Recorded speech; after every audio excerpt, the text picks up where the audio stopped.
청취자 여러분, 구독과 좋아요 한 번씩 부탁드립니다. 밤부엉이의 무서운 이야기 지금 시작합니다. 제가 어릴 때 겪은 일을 이야기해 보려고요. 어린 시절 가족들과 제가 죽을 고비를 수도 없이 넘기며 겨우 탈출했던 집에 대한 이야기. 지금은 전혀 문제 없고 주변 사람들에겐 괴담 들려주듯 가볍게 하는 이야기가 됐네요. 문제의 집터는 지금 그냥 아스팔트 길이 되어 있어요. 뒤쪽에 철도가 놓이고 방음벽 같은 게 설치되면서 집터를 좀 침범했지만 집터의 대부분은 아스팔트 길. 그 집이 없어진 탓에 이사간 후에 한 번도 찾아가 볼 수 없었지만 지금도 생생히 기억나네요. 집 구조 같은 거라던가 냄새도 어렴풋 기억나고 집은 여관 건물 꼭대기층에 있었고 엄청 낡은 집이었지만 오래전엔 고급스러웠을 법한 그런 집이었어요. 엄마 말로는 이사 올 때부터 가구가 몇 개 있었는데 텔레비전 놓는 장식장이랑 거실 탁자 하나, 작은 방 침대랑 안방 화장대. 주인 아줌마가 찜찜하면 버리라고 했지만 재질도 전부 원목이고 고급스럽게 생겨서 그대로 두고 침대만 왠지 찜찜해서 버렸다고 하더라고요. 제가 기억하는 그 집 첫인상은 하루 종일 햇빛이 들지 않아서 벽지라든지 곰팡이가 많았고요. 주택의 바닥도 나무고 햇빛이 잘 안 들어 바닥이 썩은 것도 있었고 집 자체도 엄청 낡았는데 벌레 한 마리 없었던 것 정도? 심지어 여름인데 모기도 없었어요. 처음엔 무섭다든지 그런 건 못 느꼈어요. 그저 마냥 신났어요.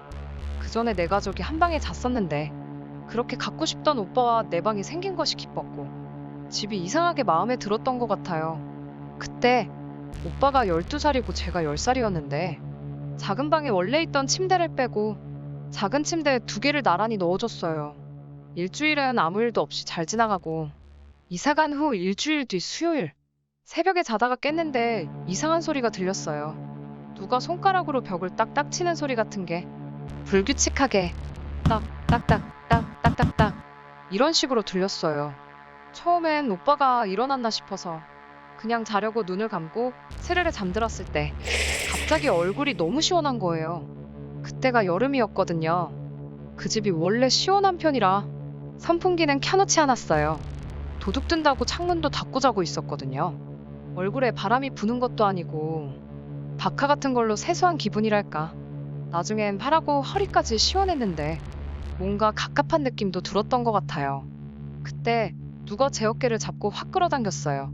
순간 정신이 들어 잠에서 확 깼는데 저는 서 있고 창문 앞에서 아빠가 저를 안고 있더라고요. 불도 다 켜져 있고 오빠는 방문 앞에서 엄마 뒤에 숨어 있고 저는 그런 상황이 궁금하지도 않았어요. 그날 아빠가 그대로 저를 안고 안방으로 가서 가족들 다 같이 안방에서 잠이 들었던 것 같아요. 제가 겁먹을까봐 아무도 말 안 한 것 같았는데 몇 년이 지난 후에 오빠 말로는 자다가 일어났는데 제가 창문 앞에 서서 창문을 손가락으로 딱딱 치고 있었대요. 왜 그러냐 물어도 답이 없어서 덥냐고 창문을 조금 열어줬더니 제가 까치발을 들고 창문 밖에 얼굴만 빼고 얼굴을 이리저리 이상한 방향으로 돌리더래요. 오빠가 너무 놀라서 제 팔을 잡아당겼는데 당겨지지 않더래요. 그래서 제 얼굴을 보고 이야기하려고 옆에서 제 얼굴을 보는데 제가 입이 귀에 걸릴 만큼 활짝 웃고 있더래요. 예쁘게 활짝이 아니라 말 그대로 입이 찢어져라 웃는 표정. 오빠가 소리도 못 지르고 안방으로 달려가서 엄마 아빠를 깨우고 방에 돌아왔을 때는 제가 창문을 활짝 열고 창틀에 아슬아슬하게 수건처럼 걸려 있었다는 거예요. 아빠가 제 어깨를 확 젖혀서 안고 제가 그때 잠에서 깼다는데 엄마 아빠는 심한 몽유병이라고 생각했대요. 그 뒤로 저는 몽유병 증세가 나타난 적은 없었어요. 그 일이 있고 한 일주일간은 그냥 집에서 갑자기 쿵 소리가 난다던가 물소리가 난다던가 그런 것밖엔 이상한 점이 없었고 우리 가족은 그냥 집이 낡아서 그러려니 하며 살고 있었죠. 그 후 일주일 뒤부터 일이 연달아 터지기 시작했는데 그 집에 살면서 겪은 온갖 나쁜 일이 터지기 시작했어요. 전편에 말씀드렸듯이 그때까지 우리 가족은 아직 사태의 심각성을 느끼지 못했어요. 집에 대한 공포감 같은 게 처음 생긴 일은 그 후로 일주일 정도 지나서 연달아 일어났어요. 어두워지기 전 노을 질 때쯤이었는데 그 집이 해가 잘 안 드는 집이라 저녁 되기 전부터 좀 어둡다는 느낌이었거든요. 아빠는 가게에서 안 오셨고 오빠는 학원 갔다 친구 집에 간 날 엄마랑 저랑 둘이서 거실에 있었어요. 엄마는 소파에 앉아 있고 저는 소파 앞 탁자에 앉아서 TV를 보고 있었어요. 저는 엄마, 탁자가 밑에서 자꾸 쿵쿵거려. 말했고 엄마는 대수롭지 않게 생각하시고는 밑에 층에서 뭘 하나 보다 하고 저한테 말씀하셨대요. 한 5분쯤 지나 제가 또 엄마, 탁자가 자꾸 쿵쿵거린다니깐. 하고 말했대요. 엄마는 그냥 탁자에서 내려와서 소파에 앉으면 되지 않니? 말씀하시고 다시 TV를 보셨고요. 그런데 그 후 제가 꼼짝도 안 하고 탁자에 앉아 있더래요. 엄마는 제가 삐져서 그러나 보다 하고 제 이름을 부르시고 제 팔을 잡았대요. 저는 대꾸도 안 하고 TV만 보고 있는데 그 순간 제 팔을 통해서 쿵 하는 느낌이 전해졌대요. 바닥에 있는 엄마의 발은 안 느껴지는 진동이 탁자랑 저만 쿵 하고 울리는 듯한 느낌이었대요. 그러고는 순간 엄마가 탁자 밑에 뭔가 있나? 혹시 커다란 짐승이라도 둔 것 아닌가? 하는 엉뚱한 생각을 하시고는 탁자 밑을 봐야겠다는 생각을 하셨대요. 탁자는 낮았고 나무였어요. 둥그런 나무 판자를 밑에 네모난 나무가 받치고 있는데 탁자 밑에 8cm 정도만 공간이 뚫려 있는 그런 탁자였어요. 처음엔 다리를 벌리고 손을 탁자에 댄 채 고개를 숙여서 탁자 밑을 슬쩍 봤는데 검은 게 왔다 갔다 거리다가 손에 쿵하는 느낌이 전해지더래요. 엄마는 너무 놀라서 아! 소리를 지르며 저를 데리고 TV 쪽으로 몸을 피하셨대요. 그러고 천천히 멀리 떨어져서 탁자 밑을 보려고 엎드리셨는데 순간 시커먼 게 확 튀어나와 엄마를 덮쳤대요. 엄마는 순간 눈을 감고 허공의 팔을 휘저으면서 미친 사람처럼 소리를 고래고래 지르셨대요. 그러시다 정신이 빠져서 거실에 저를 두고 기어서 안방으로 도망을 가셨다가 이내 정신을 차리고 나와 저를 챙기고 집에 있던 막대기 같은 걸 집어와서 거실 곳곳을 샅샅이 뒤졌는데 그 검은 것은 온데간데 없고 형체도 없더래요. 저한테 그곳을 봤냐고 어디 갔냐 물으니 제가 손으로 가리키는 곳은 탁자 밑이었대요. 그 후에 오빠랑 아빠가 와서 온 가족이 집안 곳곳을 찾아다녔지만 그 검은 물체의 정체는 알 수 없었고 결국 흐지부지 그 일이 끝났어요. 이틀 후 해가 저물고 깜깜해질 때쯤 그 집은 안방 작은 방 그리고 너무 작아서 그냥 창고로 쓰기로 한 방이 있었어요. 창고방은 놀기 좋은 방이었지만 그 방은 창문이 너무 작아 햇빛이 안 들어서 곰팡이가 많이 피어 있고 화장실 옆이라 그런지 냄새가 나서 오빠랑 저랑은 잘 안 들어갔었죠. 아무튼 그날은 가족끼리 거실에 앉아 있었는데 아빠랑 엄마랑 이야기를 한참 하시다가 아빠가 화장실에 가셨어요. 저랑 오빠는 옆에서 각자 TV 보고 있었고요. 근데 아빠가 갑자기 큰일 보시다가 밤에 그렇게 크게 웃으면 안 되지. 하시는 거예요. 엄마는 잘못 들으셨는지 뭐라고요? 하고 되물으시고 아빠가 그 후 아무 말이 없자 엄마가 저랑 오빠한테 아빠가 뭐라고 하시니? 하고 물었고 오빠는 대답을 안 했어요. 그래서 저는 밤에 시끄럽게 하지 말래요. 하고 말했어요. 엄마는 그게 무슨 소리지? 하시고는 여보? 하고 아빠를 부르셨어요. 그때 물 내려가는 소리가 들리고 아빠가 곧 그 방엔 생전 안 들어가더니. 하시면서 나오셨어요. 우리한텐 눈길도 안 주시고 화장실 옆 창고방에 문을 쾅 닫고 들어가시는 거예요. 엄마는 멍하게 그 모습을 보고 계시고 그때 오빠가 벌떡 일어나서 아빠! 아빠! 하고 창고방으로 뛰어가서 아빠! 우리 아니에요. 저 아니에요. 이러면서 미친 사람처럼 문을 열려고 문고리를 돌리는데 안에서 잠그셨는지 문은 안 열리고 오빠는 막 울기 시작했어요. 밖에선 난리가 났는데 창고방 안은 조용했어요. 엄마는 놀라셨는지 가만히 굳어 계시다가 오빠가 울자 다가가서 왜 우니? 하고 오빠를 달래며 대신 문을 열려고 하셨는데 역시 문은 잠겨 있었어요. 엄마도 당황하신 듯 여보? 여보? 하고 부르며 문에 귀도 대보고 그러셨죠. 오빠는 옆에 주저앉아 엉엉 울어댔어요. 그러고 엄마가 한참 아빠를 부르고 있는데 창고방 문이 열리고 아빠가 나오셔서 소파에 그대로 앉으시는 거예요. 아빠는 얼빠진 얼굴로 앉아서 가만히 계시고 엄마는 오빠를 안아주고 아빠한테 여보, 무슨 일이야? 그 방엔 왜 들어가서 문을 잠그고 있었어? 대답은 왜 안 했어? 하고 물으셨어요. 그때 오빠가 울면서 아빠, 그거 우리 아니에요. 저 아니에요. 거기 가지 마세요. 이런 말만 계속했어요. 엄마는 뭐냐면서 말을 해야 알지 않겠냐고 아빠한테 화내시고 곧바로 오빠 보고 뚝끝이라고 혼내셨어요. 그때부터 오빠는 좀 진정됐는데 갑자기 아빠가 오늘은 아무래도 나가서 자자. 엄마랑 저희 보고 당장 나가자고 했어요. 엄마도 지난번 탁자 사건도 있고 해서인지 그러자고 하시고 가족이 지갑만 챙겨들고 거의 도망치듯 집을 빠져나왔어요. 아빠가 잠시 집 앞에 가족들을 세워놓고 오빠한테? 혹시 뭘 봤니? 라고 물어보셨어요. 오빠는 본 건 아니고 들었어요. 하고 말했어요. 아빠가 뭘 들었니? 하고 물었을 때 오빠가 말해준 걸 듣고 가족들 전부 달리기 경주하듯이 집에서 도망쳐 찜질방으로 갔어요. 오빠 이야기는 아빠가 화장실에 들어가고 얼마 안 돼서 창고방에서 오빠랑 제 목소리가 들렸대요.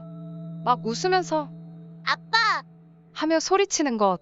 그러고 아빠가 밤에 그렇게 크게 웃으면 안 되지. 하고 소리치셨는데 그거 듣고 오빠는 저희 거실에 있어요. 라고 말하려고 입을 떼는데 순간 아무도 없는 왼쪽에서 누가 귓속말로 쉿 죽어.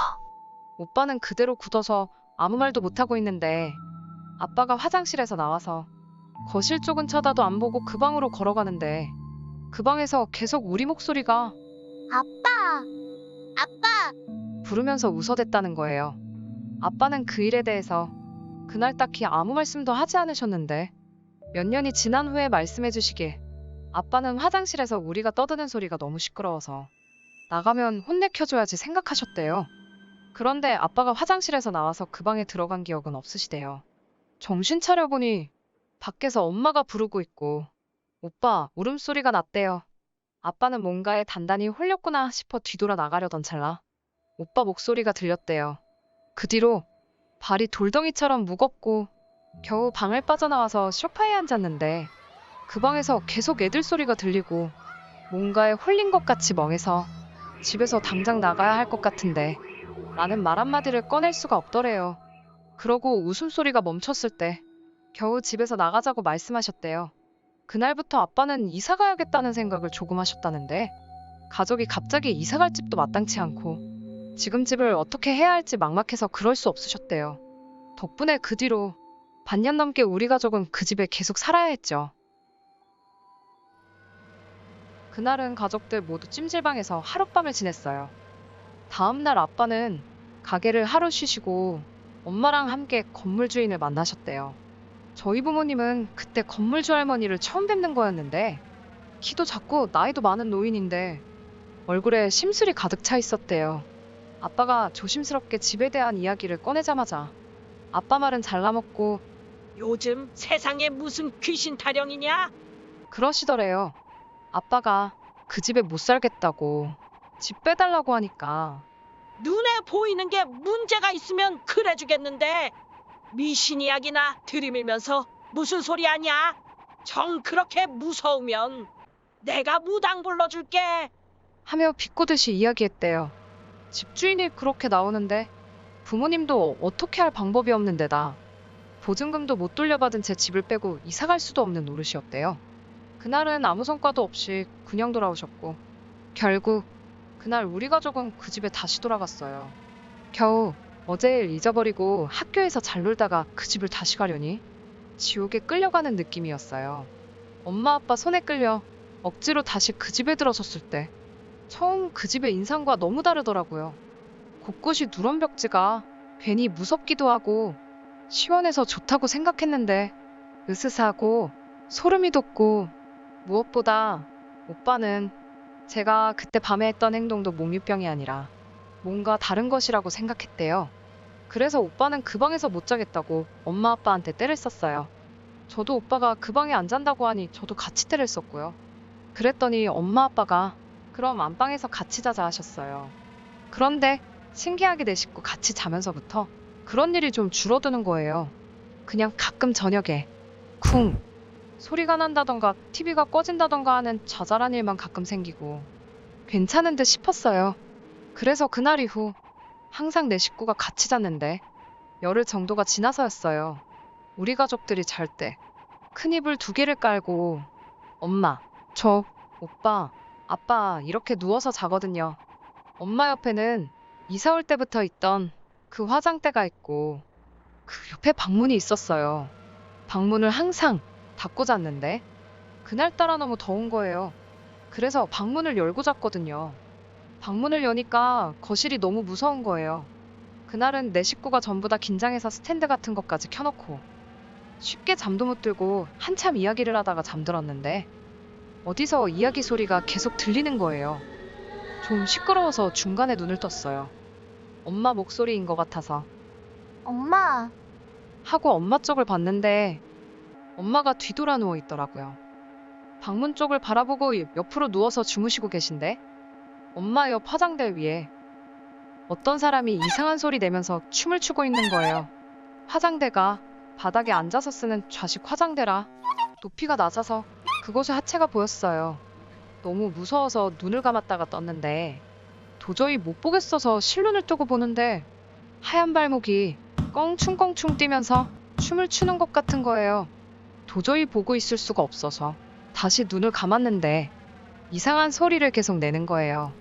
말도 아니고 이상한 괴기스러운 소리 같은 걸 내면서 계속 방방 뛰고 있는 것 같았어요.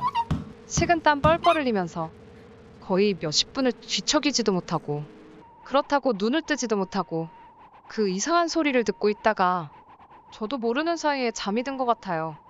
그 다음날 제가 제일 먼저 일어났는데 오빠는 어디 갔는지 자리에 없고 엄마랑 아빠랑 전부 다 몸을 웅크리고 방문 쪽으로 돌아 누워서 자고 있는 거예요. 이상하다 생각했는데 곧바로 엄마가 일어나시더니 소리를 지르시는 거예요. 그 소리에 아빠가 일어나서 엄마 보고 왜 그러냐 물으시다가 아빠도 굳으시고 화장대에 있던 엄마 화장품 같은 게 다 바닥으로 떨어져 있는 거예요. 아빠도 엄마도 전부 다 밤에 시끄러운 소리를 듣고 깼는데 화장대에서 방방 뛰는 그것을 보고 한참 동안 가위를 눌리다 소리가 멈춰서 겨우 잠드셨다는 거예요. 엄마 아빠랑 저는 놀랄 새도 없이 오빠가 없어진 걸 눈치채고 오빠를 찾아서 거실로 나갔어요. 그런데 오빠가 작은 방가도 없고 거실에도 없고 창고에도 없는 거예요. 오빠 이름 부르면서 한참 찾고 있는데 작은 방 옷장에서 오빠 우는 소리가 들리는 거예요. 제가 아빠, 오빠 옷장에 있나 봐요.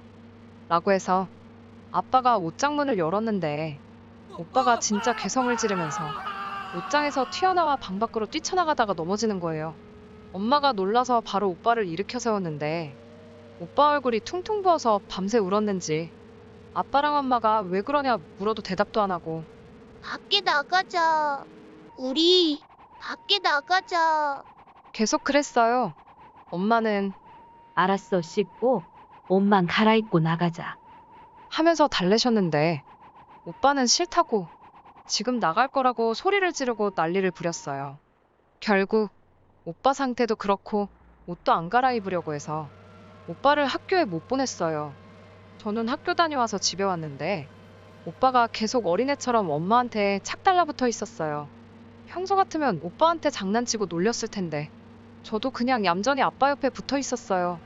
매일 가족들이 전부 다 집에서 시체처럼 TV 소리 크게 틀어놓고 TV만 보다가 잘 시간 되면 방문 닫고 안방에 모여서 다닥다닥 붙어서 자고 초등학교 5학년인 오빠가 화장실을 혼자 못 가서 아빠가 한동안 계속 같이 들어가고 오빠가 맨날 아무 말도 안 하다 보니 대화도 약간 단절된 느낌이었어요.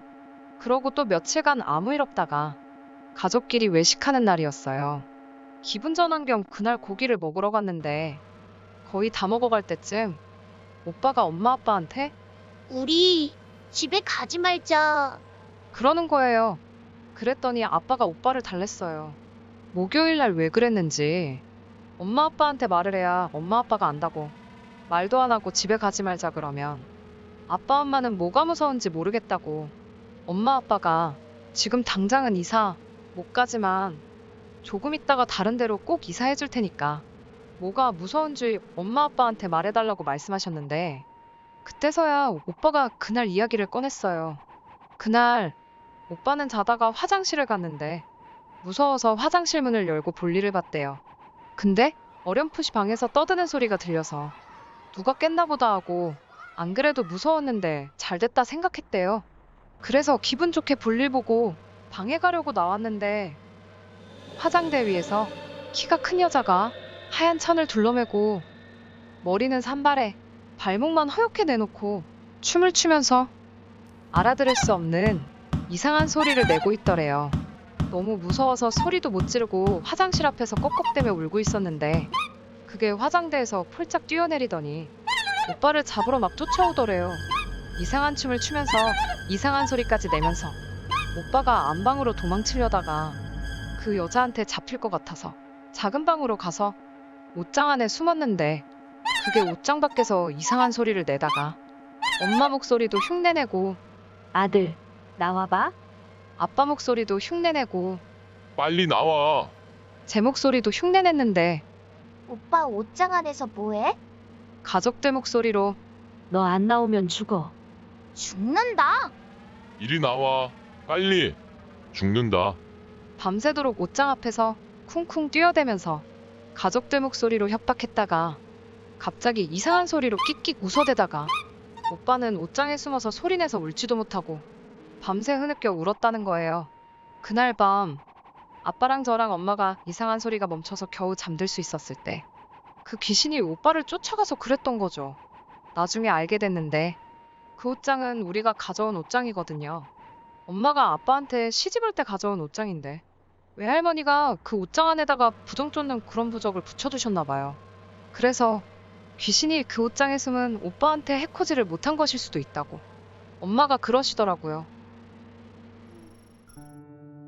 외식 후에 오빠랑 저는 가깝게 사시던 고모할머니 댁에 잠시 맡겨졌어요. 엄마 아빠는 저희를 맡겨두고 집주인과 단판을 지으려고 생각하셨대요. 외식하기 하루 전 누구한테 연락을 해야 할까 고민하시다가 불교와 무속을 좋아하는 외할머니께 연락을 드렸는데 신기하게 전화 걸자마자 전화를 바로 받으셨대요. 평소 귀가 좀 어두우시고 외할머니 댁 전화 벨소리가 작아서 전화를 걸면 한참 후에 받으시는 편인데 바로 받으셔서 엄마가 웬일로 전화를 바로 받으셨대요? 하고 여쭈었더니 외할머니께서 며칠 전부터 같은 꿈을 계속 꾸셨는데 외할아버지가 꿈에서 액자를 거꾸로 들고 외할머니를 계속 쫓아오셨단 거예요. 외할머니는 이 영감이 나를 데리고 가려고 내 영정사진을 들고 쫓아오나 싶어서 매일 밤 도망다니다 잠에서 깨셨다는데 어젯밤에는 도무지 꿈이 깰 생각을 안 하는 통에 너무 지치고 힘드셔서 우뚝 멈춰서셨대요. 그러고는 아니 영감, 대체 왜 이러는 거야? 하고 화를 내셨는데 할아버지가 말없이 거꾸로 들고 있던 액자를 바로 해서 할머니한테 주셨다는 거예요. 그래서 할머니가 그 액자를 들여다보는데 까만 액자 안에 우리 가족 사진이 있었다는 거예요.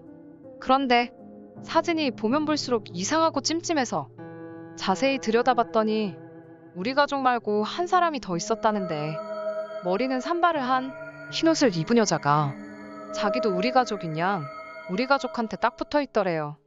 그 모습이 섬뜩하고 기분이 안 좋아서 잠에서 깨셨는데 아무리 그 여자 얼굴을 기억해내려 해도 또렷이 기억이 나질 않으시더랍니다.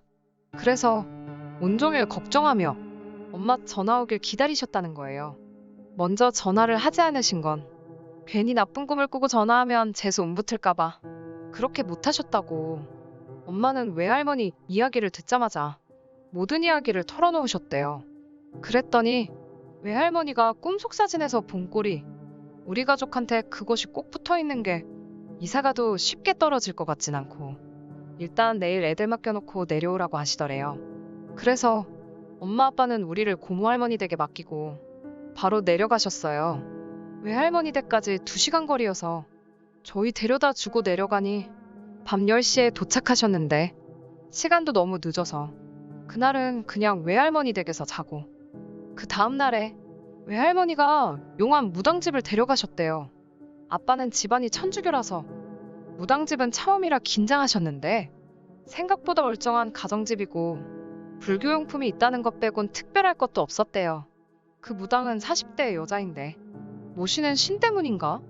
결혼도 안 한 처녀무당이었는데 외할머니 말씀으론 아는 사람만 아는 유명한 무당이래요. 그런데 옷도 무당 같은 옷이 아니라 사복을 입고 있고 넉살 좋게 웃으며 엄마 아빠를 반겨서 처음엔 그 집에 있는 무당의 가족인 줄 알았는데 외할머니가 먼저 바닥에 앉으시고 따라서 엄마 아빠가 앉으려고 하는데 그 사람이 그렇게 걱정되는데 왜 안 데려왔어요? 데리고 와야지. 하더래요. 엄마 아빠가 갑작스럽고 당황해서 아무 말도 안 하고 서 있었더니 일단 앉으시고요.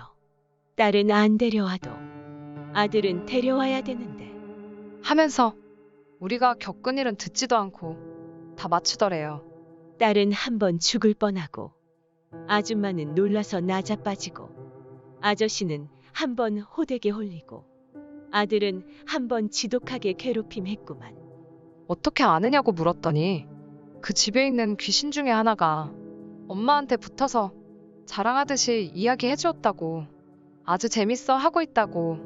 무당말로는 그 집에 귀신이 여럿인데 아주 악질인 귀신 하나가 나쁜 짓을 하고 있고 그 귀신은 재미로 그러는 게 아니라 진짜 화가 나 있는 상태이고 나머지 귀신 중 지금 엄마를 졸졸 따라다니는 귀신은 그게 재밌어서 괜히 같이 그런 짓을 한다고. TV 끄고 소리 내고 자잘한 것은 엄마 따라다니는 그 귀신 짓이라고 하더래요. 아빠가 그러면 어쩌면 되는지 이사 가면 되는지 이것저것 물으셨더니 아들을 데려왔으면 좋았을 건데 안 데려왔으니 어쩔 수 없고. 자기가 그 집에 가봐야 될 것 같으니까 올라갈 때 같이 가서 살펴보겠다 그러셨대요. 그러고 무당이 그 집에서 있었던 일을 자세히 말해달라고 해서 엄마 아빠가 이것저것 이야기해드리고 있는데 갑자기 무당이 사색이 돼서 빨리 애 맡긴 곳에 전화해보라고 그러더래요. 이유를 물을 새도 없이 허둥지둥 고모할머니 댁에 전화했는데 그때 오빠가 엄청 아팠거든요. 엄마 아빠 가고부터 머리가 너무 아프다고 하루 종일 토하고 그래서 고모할머니가 오빠랑 저를 데리고 병원에 갔는데 오빠가 진짜 갑자기 멀쩡한 얼굴로 할머니, 나 이제 안 아파요. 이러고 의사도 아무 문제 없다고 그래서 다시 집에 왔더니 또 시름시름 앓고 밤새 고모할머니는 잠도 못 자고 오빠 돌보시고 그때 엄마 아빠가 핸드폰도 없고 외할머니 댁 연락처도 없어서 연락도 안 되는 상황이었거든요.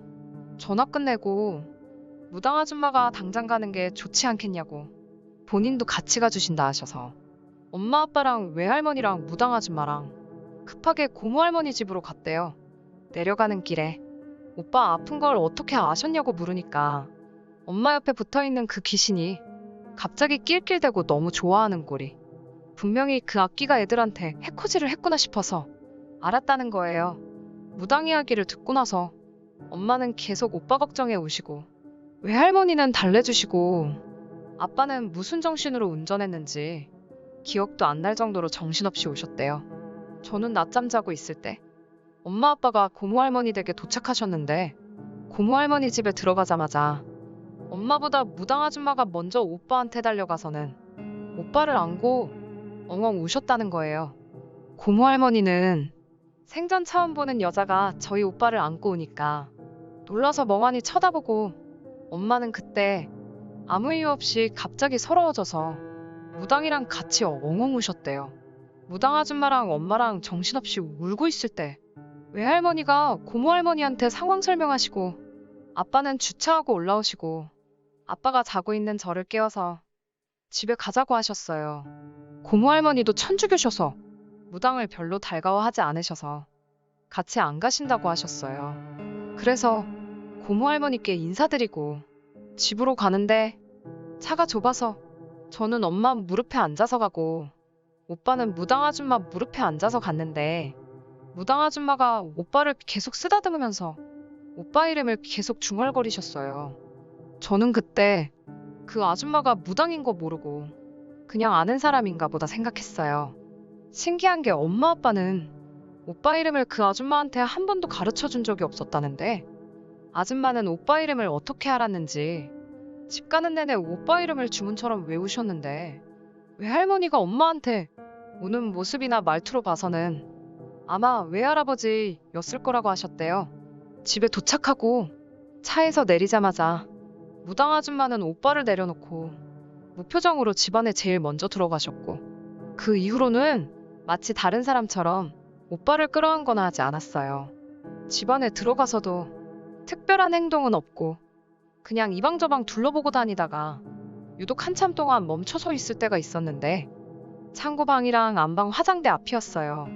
한참 돌아다니다가 창고방에 가서 장롱을 열고 장롱에 있던 부적을 바로 찾아 떼 버리는데 부적이 무슨 불에 탄 것도 아니고 누렇게 반쯤 사가 있었어요.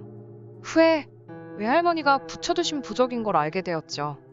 그러고 새 부적을 척 붙이시고는 오빠한테 숨고 싶으면 저번처럼 발길 닿는 곳에 숨으면 된다. 라고 하셨대요. 그러고는 작은 방에서 나와 탁자를 갖다 버리라 했어요. 아빠가 탁자가 커서 나중에 버리겠다고 하니까 무당 아줌마가 지금 당장 버려야 한다고 하시는 동에 엄마랑 아빠랑 무당 아줌마랑 셋이서 탁자를 겨우 밖에다 내놓고 또 안방 화장대 앞에 가서 한참 있더니 버리면 큰일 날 거라고 일단 냅두라 하시고는 화장대 맨 밑서랍 깊숙이 저분 부적 같은 걸 숨겨두시고 누가 부적을 찾거든 절대 어디 있는지 알려주지 말라고 우리 가족한테 열심히 설명하셨어요. 그러고 바로 창고방으로 가서 방문에 부적을 붙여두시고 되도록이면 들어가지 말라고 하셨고요. 그러고 나서 뭔가 찝찝하다고 둘러봤던 곳을 또 둘러보고 또 둘러보다가 갑자기 무당 아줌마가 TV를 받치고 있는 장식장에 가서 장식장도 갖다 버려야 된다고 그래서 또 세 분이 그걸 낑낑거리면서 빼냈는데 장식장 뒤에 머리카락이 진짜 한 움큼 있는 거예요. 무당 아줌마는 그걸 보고 질겁을 하셨어요. 당장 쓸어 없애버려야 한다면서 바닥에 뭘 쏟았는지 찐득한 게 머리카락이 한 움큼 달라붙어 있고 고약한 냄새도 나고 그런 게 있는데 집에 벌레는 한 마리도 없었어요. 엄마 아빠는 장식장 버리러 가시고 무당 아줌마는 수건을 빨아오셔서 독한 집이야. 독한 집. 하시면서 그 더러운 머리카락과 찐득거리는 걸 열심히 치우시더니 머리카락이랑 오물 묻은 수건을 봉지에 싸서 내다 버리셨어요. 엄마 아빠한테는 뱀술에 사람 머리카락이다. 라고 했대요. 그 찐득한 게 뱀술이었나 봐요. 그 집에서 한바탕 하고 아줌마가 버릴 건 다 버렸는데 아직은 아니니까 당분간은 말한 거 잘 지키세요. 라고 했어요. 본인은 자기 집에 간다고 몇 달 뒤에 구타러 올 거니까 그때까지만 잘 버티고 있으라고 말씀하신 거 잘 지키라는 말은 신신당부를 하고 가셨어요. 무당 아주머니가 다녀가신 후에 집골이 말이 아니었어요. TV는 바닥에 덩그러니 놓여있고 내릴 때 잘못됐는지 TV는 고장 났더라고요. 그리고 소파 앞은 휑했죠. 근데 신기하게 집 분위기가 마치 아무 일도 없었던 것처럼 일반 가정집 같은 분위기로 변했어요. TV 없이도 가족들끼리 잘 놀았어요. 그냥 거실에서 불 켜놓고 제가 갖고 놀던 부루마블 같은 거 꺼내서 하고 전 너무 재밌었지만 엄마 아빠는 억지로 웃고 있었던 것 같아요. 그러다 밤이 돼서 가족끼리 우르르 화장실 가서 다 같이 양치하고 지금 생각하면 웃긴데 가족들 차례로 볼일 보고 나머지 가족들이 밖에서 기다려주고 우르르 안방에 들어가고 그렇게 그날 다 같이 잠이 들었는데 밤새 자꾸 잠에서 깼어요. 좀 몽롱하게 깼는데 바닥에 슥슥 소리 나는 걸 들었어요. 소리는 들리는데 뭔지 확인할 수가 없었어요. 무슨 수면제 먹은 것처럼 맥없이 다시 잠들고 그런 걸 반복했어요. 눈꺼풀이 천근만근인 느낌? 계속 그렇게 일어났다 잠들었다. 그러는 동안에도 슥슥 소리는 밤새 났던 것 같아요. 아침에 일어났는데 가족들이 전부 다 밤에 무슨 일 있었다고는 말하지 않는 거예요. 그래서 그 소리는 저만 들은 줄 알고 그냥 넘어갔어요. 그렇게 한 달 동안은 가족 모두 잘 지내는 것 같았어요. 한 달 정도 지나서 날씨가 쌀쌀해질 때쯤이었는데 오빠랑 저랑 학교 갔을 때 주인 집 할머니가 찾아왔었는데 엄마 아빠가 구슬해도 되냐고 연락했더니 찾아오신 거예요. 오자마자 엄마 아빠한테 동네 시끄럽게 무슨 구슬해? 집 계약 기간 얼마 되지도 않고 몇 년 안에 철거될 건물인데 좀 조용히 살다 나가면 안 돼? 라며 화를 내셨대요. 한참 실랑이를 하다가 아빠는 홧김에 그러면 오늘 이 집에서 하룻밤 지내보시던가요? 그러셨대요. 근데 집주인 할머니가 그러시겠다고 하셔서 진짜 저희 학교 갔다 왔을 때 집주인 할머니가 계셨어요. 솔직히 엄마 아빠는 진짜 주무시고 가신다 해서 좀 당황하고 놀라셨대요. 진짜로 그러겠다고 말할 줄은 몰랐던 거죠. 오빠랑 저는 할머니께 인사드리고 어색하게 앉아있다가 같이 저녁 식사하는데 엄마 아빠가 작은 방을 치워드릴 테니까 거기서 주무시라고 했었거든요. 할머니도 알았다고 하셨대요. 근데 갑자기 저녁 먹다가 할머니가 창고방을 가리키면서 저 방은 뭐로 쓰고 있냐고 물으시는 거예요. 엄마 아빠는 그냥 창고처럼 쓰고 있다고 다시 설명했더니 식사하시다 말고 갑자기 그 방을 구경하시겠다고 그 방문을 열고 들어가시는 거예요. 엄마 아빠는 그때 너무 놀라서 밥 먹다가 더 먹지도 못하고 멍하니 그 모습을 보고 계셨대요. 그 할머니는 창고방을 둘러보시다가 방문에 있는 부적을 보고 이런 걸 왜 갖다 붙여놓고 있냐? 라고 물으셔서 제가 그 방에 무당 아줌마가 들어가지 말라고 했는데요. 라고 했는데 그 말을 듣고 그 할머니가 갑자기 그 방에 주무시겠다는 거예요. 엄마 아빠가 계속 말리고 설득했는데 끝까지 거기서 주무신다고 하셨어요. 그래서 이불을 창고방에 깔아드리고 우리 가족은 그냥 안방에서 잤죠. 몇 시간 후 모두가 한참 자고 있을 때 엄마가 이상한 소리를 들으셨대요. 막 화내는 소리라고 해야 하나? 뭐라고 하는진 잘 모르겠는데 분명 누가 화내는 소리 같았대요. 아무리 생각해도 그 방에 있는 할머니 목소리인 것 같아. 엄마는 아빠를 깨워서 그 방으로 가셨대요. 아니나 다를까 방 안에서 할머니가 어디 있어? 어딨냐니까. 죽는다. 진짜 죽여버린다. 어디 있느냐고. 막 소리를 지르면서 방 안에서 뭘 던지는지 책 같은 거 던지는 소리랑 물건 던지는 소리가 났대요. 엄마 아빠가 놀라서 방문을 열려고 하는데 누가 잡고 있는 것처럼 문이 잘 열리지 않았대요. 근데 방문을 열자마자 그 할머니가 여기 있다. 하고 소리치면서 방 안에서 튀어나오셔서 문지방으로 달려드셨대요. 엄마는 깜짝 놀라서 비명을 지르시고 그 바람에 제가 깼어요. 저는 잠을 깨서 그 방 쪽으로 갔는데 할머니는 문지방 쪽을 향해서 달려드시고 아빠는 할머니를 뜯어말리면서 여보, 여관집 좀 불러와. 하시면서 다급하게 소리치고 계셨어요. 아빠가 할머니를 말리시면서 봤는데 할머니가 달려드는 문지방 쪽에 접어놓은 부적이 테이프로 발려있더래요. 우리 가족도 모르게 무당 아줌마가 부적을 붙여놓고 가신 것 같았대요. 아무튼 엄마는 잠에서 깬 저를 방에 들어가 있으라고 하고 여관집으로 아저씨를 부르러 가셨어요. 저는 방에 들어가서 다시 잠들었고요. 엄마가 여관 아저씨를 데려와서 아빠랑 아저씨가 겨우 할머니를 밖으로 데리고 나오셨는데 아빠 말씀으론 그때 그 할머니 힘이 보통 노인네 힘이 아니라 장사였어. 여관 아저씨랑 같이 잡아 말렸는데도 엄청 힘들더라니까. 라고 하셨어요. 근데 더 이상한 건 겨우 방 밖으로 떼어내니까 할머니가 아무 일도 없으셨다는 듯 소파로 가서 주무셨다는 거예요. 그 모습을 여관 아저씨랑 엄마 아빠가 진짜 한참 넋 나간 듯 보고 계시다가 여관 아저씨가 어머니가 왜 저러는 거냐고 따져 물으시는데 엄마 아빠도 뭘 알아야 대답을 해드리죠. 아저씨도 결국 내일 이야기하시자고 그 할머니 부축해서 내려가셨고요.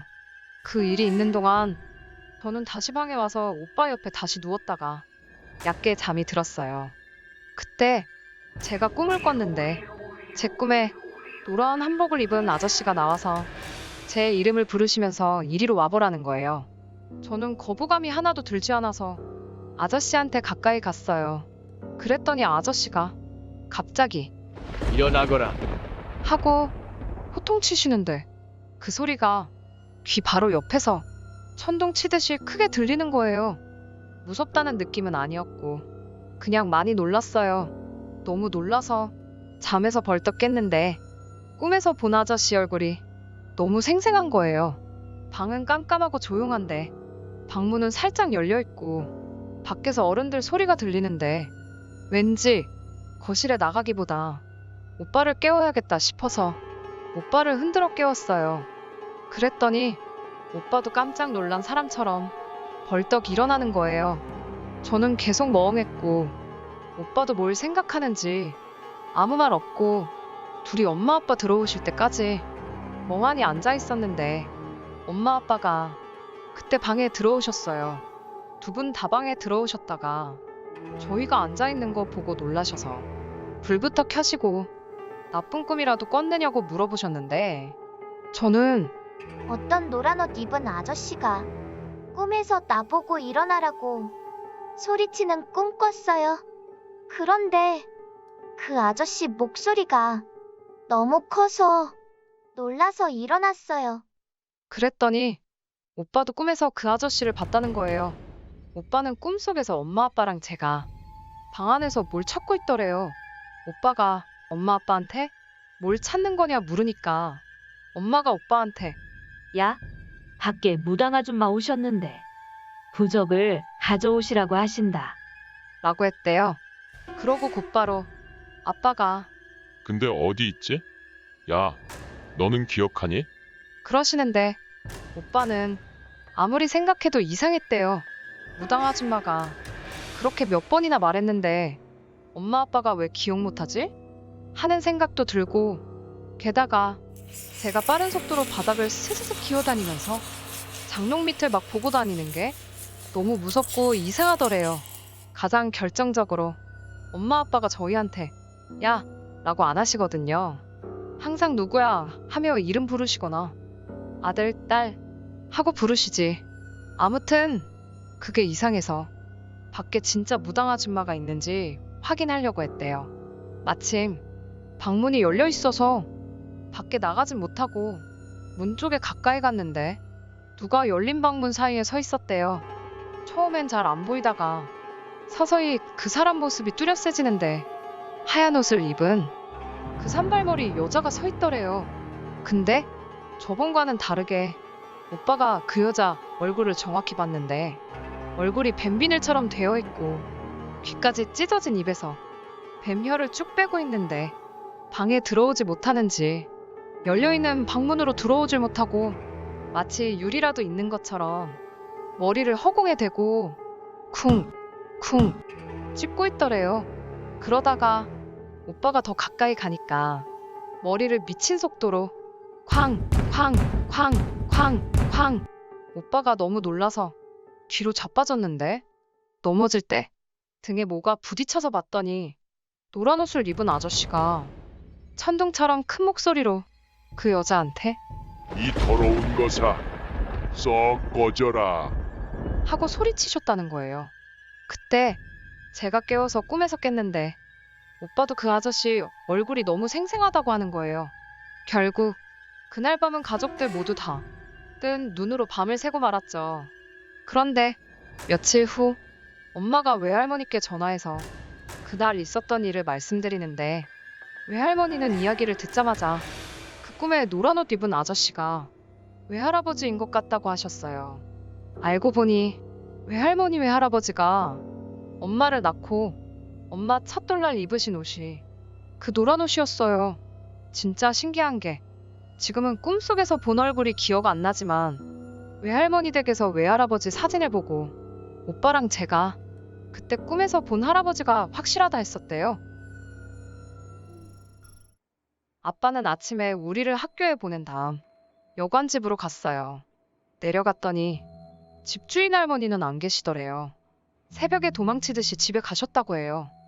다행히도 어젯밤 그 난리를 전부 보신 여관 아저씨와 얘기가 잘 돼서 구술할 수 있게 되었어요. 할머니가 왜 그랬는지는 아직도 몰라요. 그 뒤로 주인집 할머니를 한 번도 못 봤거든요. 웃긴 건 그 할머니도 우리 집에서 그렇게 놀라서 도망가 놓고 끝까지 우리 가족 이사는 못 가게 하시더라고요. 아무튼 그날 굿하는 걸 허락받고 아빠는 한시름 놓으셨대요. 그렇게 또 며칠이 흘러갔는데 시간이 가면 갈수록 제 몸이 너무 피곤한 거예요. 밤마다 잠에서 깨고 스윽스윽 소리도 밤새 들리고 진짜 황달 온 사람처럼 얼굴도 누렇게 뜨고 엄마가 걱정이 돼서 저를 병원에 데려갔더니 스트레스를 많이 받아서 그런 것 같다고 했대요. 근데 이상하게 가족들은 밤에 한 번도 안 깨고 잘 자는데 저만 유독 10번 넘게 깨고 그 시기에 학교에서 코피도 여러 번 터지고 스트레스성으로 소화불량이 자주 와서 뭘 먹으면 자주 체했어요. 그러던 어느 날 제가 엄청 아픈 날이 있었어요. 그날 엄마가 밤에 저를 돌보시다가 너무 졸리시더래요. 12시에 너무 졸려서 미칠 것 같은데 제가 혹시나 엄마 잠든 사이에 큰일 날까봐 이를 악물고 졸음을 참으셨는데 12시쯤 되니까 제가 갑자기 엎드려 눕더니 몸을 웅크리고 무순절 하는 것 같은 자세로 한참을 있더래요. 엄마는 제가 배가 아파서 그러나 싶으셔서 배가 많이 아프니? 하고 저를 일으키려고 하셨는데 제가 꿈쩍도 안 하더래요. 보통 때면 제가 몸무게가 적게 나가서 엄마가 번쩍 들 수 있었는데 옴짝달싹도 안 해서 엄마가 다급하게 아빠를 깨우셨대요. 근데 아빠도 안 일어나시더래요. 엄마는 10분 넘게 저를 어떻게 해보려고 실험을 하시다가 너무 피곤하고 저에게 못 시켜서 나가 떨어지셨대요. 근데 갑자기 제가 조금씩 움직이더니 땅에 머리를 쳐박고 절하는 자세로 방을 막 기어다니기 시작했대요. 손톱을 세워서 바닥을 긁으면서 기어다녔대요. 빠르지도 않고 느리지도 않고 이상한 포즈로 손톱이 바닥에 스쳐서 스슥스슥스슥 기어다니는데 엄마는 그 장면이 너무 무서워서 멍하니 그걸 보고 계셨대요. 그 모습을 아무것도 못하고 홀린 듯 지켜보시다가 본인도 모르게 잠드셨는데 아침에 일어나니까 그 일이 꿈인지 생시인지 분간이 안 가시더래요. 그래서 외할머니께 전화해서 제가 아프다는 것과 밤에 본 것을 말씀드렸더니 그 다음날 무당 아줌마랑 함께 오신다고 하셨대요. 오후에 무당 아주머니께 전화가 왔어요. 제 안부를 물으시고 아무래도 제가 아프고 하니 오늘 밤은 어떻게 보내야 하는지 비방을 알려주셨대요. 가족들에겐 절대 알리지 말고 12시가 되면 화장대 서랍에 숨겨둔 부적을 꺼내서 오른손에 쥐고 그걸 품에 안고 방문을 등지고 앉아 있으세요. 12시 반이 지나면 잠이 엄청나게 쏟아질 건데 4시까지 절대로 잠들면 안 되고 소리도 내지 말고 숨죽여 있어야 됩니다. 또 딸이 어떤 행동을 하던지 건드리지 말고 가만히 부적만 품고 있으세요. 4시가 되면 화장대 서랍 다른 곳에 부적을 숨겨두세요. 그리고 아침에 아들이랑 딸 학교에 보내지 말고 제가 갈 때까지 기다리세요. 이렇게 말씀해 주셨대요. 밤이 되고 가족들이 모두 잠들고 나서 엄마는 저를 돌보시다가 12시가 되기 전에 화장대에서 부적을 꺼냈대요. 그걸 무당 아줌마가 일러주신 대로 오른손에 쥐고 품에 안은 채 문을 등지고 앉았는데 정말 잠이 미친 듯이 쏟아지더래요. 혀를 깨물어가며 잠을 참고 있었는데 제가 또 엎드려서 절하는 자세를 하더래요. 엄마는 놀랐지만 그냥 그 모습을 숨죽여서 지켜보고 있으셨대요. 그런데 제가 어제처럼 얼굴을 쳐박고 손톱을 세우는 게 아니라 무슨 강아지처럼 엄마한테 기어서 와서는 엄마 옆에 강아지가 눕듯이 가만히 누워있더래요. 제 행동을 보느라 잠이 깬 것도 잠시. 어제처럼 홀리기라도 한 듯 잠이 쏟아지는데 혀를 피가 나도록 깨무는데도 너무 졸려서 꾸벅꾸벅 졸고 계셨대요.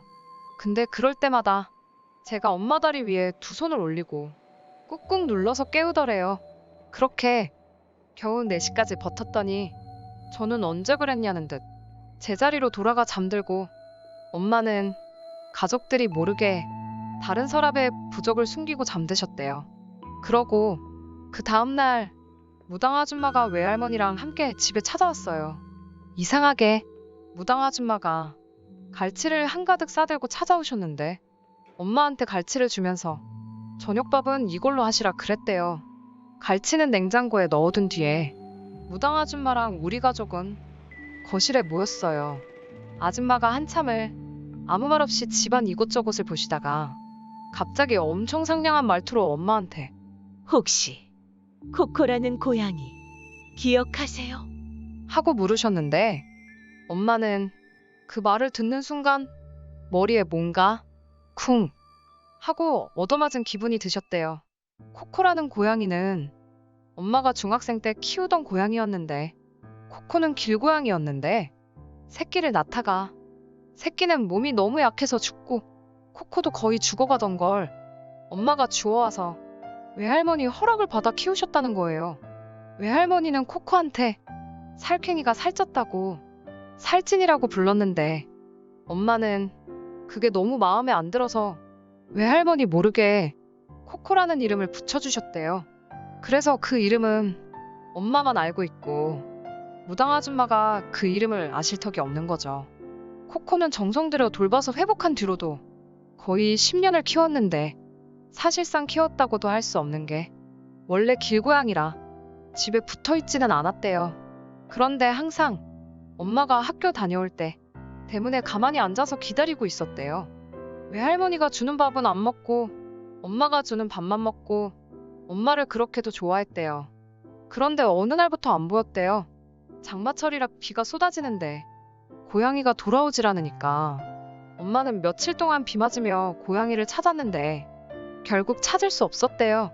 앞선 무당 아줌마의 질문에 엄마는 당연히 기억한다고 대답하셨고 무당 아줌마는 뭐가 기쁜지 엄청 좋아하셨어요. 박수까지 막 치면서. 그러곤 한동안 상냥한 말투로 저한테도 괜찮냐고 말을 걸고 가족들 하나하나한테 안부를 물으시고 그러다가 갑자기 원래 말투로 돌아오셔서 엄마한테 그 고양이랑 전생부터 인연이 아주 깊다고 여러 번 생을 돌면서도 서로가 서로의 은인이었던 인연인데 그런데 그 고양이가 지금 딸 옆에 있다고 하셨어요. 화장대에 있던 부적은 귀신이 들어오면 불에 타 죽는 고통을 느끼게 하는 부적인데 계속해서 달려들면 혼이 완전 사라지게 된다는 거예요. 근데 그 고양이가 엄마와 우리 가족을 지키려고 매일 밤 혼을 깎아먹는 고통을 견디면서 그 방을 지킨다고 하시는 거예요. 처음 왔을 때 무당 아줌마가 고양이에게 부적을 붙였으니까 괜찮을 거라고 설득했는데 고양이가 끝까지 지키겠다고 그 방에서 옴짝달싹을 안 한다고 하셨어요. 엄마는 그 이야기를 듣고 엄청 우셨어요. 무당 아줌마는 부적을 없애주고 싶지만 부적 없이는 집에 있는 귀신이 팔뚝만한 구렁이인데 고양이는 하나로는 가족을 지켜줄 수 없어서 부적을 떼면 가족이 큰일 날 거라 그럴 수가 없다고 하셨어요. 더군다나 고양이가 가족을 지켜준다고 딸 옆에 있어봤자 수호령이 아닌 이상 살아있는 사람이 괴롭다고 하셨어요. 근데 고양이는 그것을 모르니 오늘은 고양이 혼이 다 갉아먹히기 전에 고양이를 보내주러 오셨다고 했어요.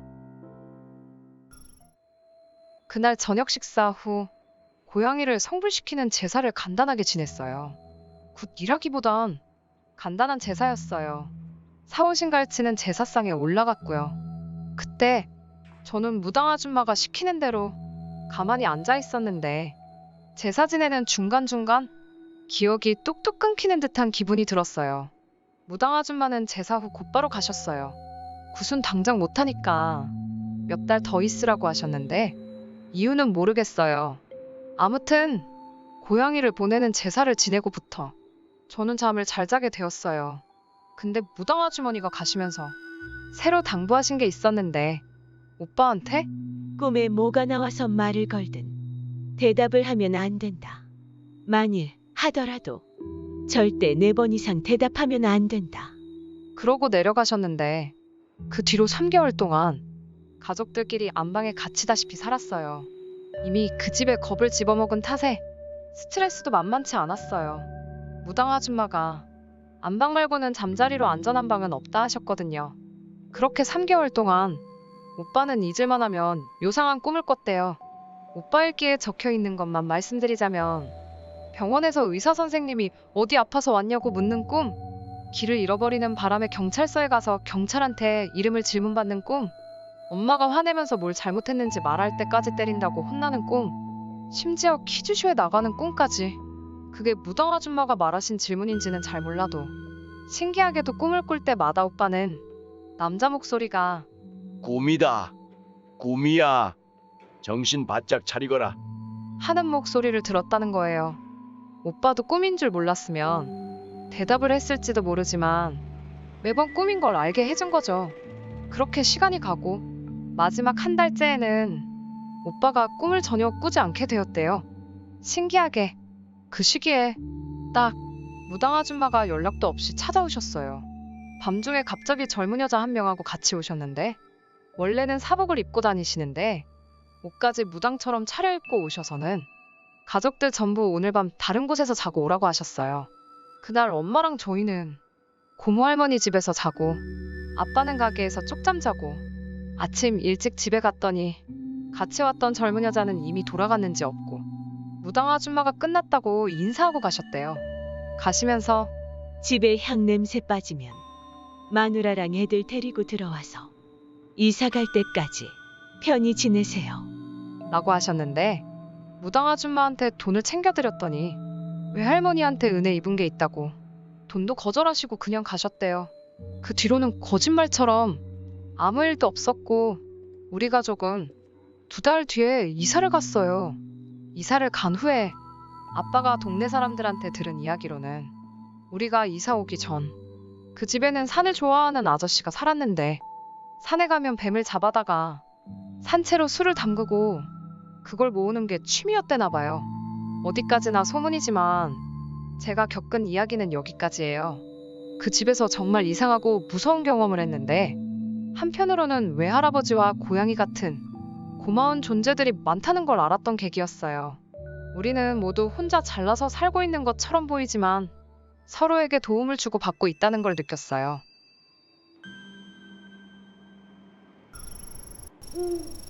이번 이야기 재밌게 들으셨나요? 구독과 좋아요 눌러주시면 앞으로도 더 흥미로운 이야기를 준비하겠습니다. 제 영상을 시청해주신 분들 행복한 하루 되시길 바랍니다. 감사합니다.